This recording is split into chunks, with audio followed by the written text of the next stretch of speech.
All right, so in this lesson, we're going to be building our very first website.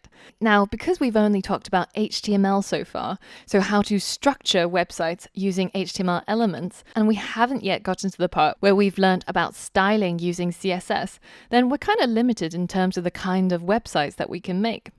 But fear not. Our websites are going to be right up there with the internet titans, but just way back in 1997. So do you remember what Yahoo looked like when it first launched? Or do you remember what Google looked like when it first came out? No? Don't remember? Well, there's a great website that can show you exactly that. And it's called the Internet Archive Wayback Machine. And you can find it at web.archive.org. Now in here, if you just enter the URL of a website that you're interested in, say yahoo.com, then it shows you what this website looks like all the way from 1996 to current day, which is 2017. Now let's have a look at what Yahoo looked like originally on the first day it was crawled, so 17th of October, 1996.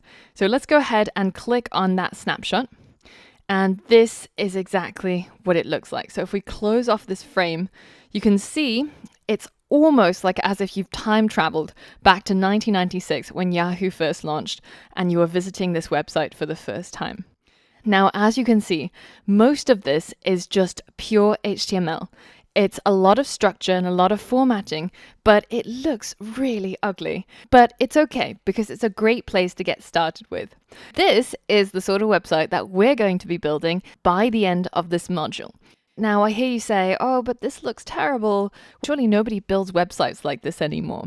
Well, this is an interesting anecdote that you might not know. If you have a look at some of the world's top computer science professors and you look at their personal pages that they've built, they all look a little bit like this, not so dissimilar from the websites in 1996. So this is Thomas Corman, who's a serious algorithm guy. And this is a website of John Kleinberg, another huge name computer science professor. And of course, the king himself, Donald Knuth, has a website that looks like this. So if it's good enough for these computer science titans, then it's probably good enough also for our very first website. By the end of this module, we're going to build a website that looks much like this. Something that we can put up online to show what we've done, our CV, as well as our hobbies and things that we like to do. So you can use it as a personal site or somewhere to list your CV online. I hope you're excited because I'm super excited.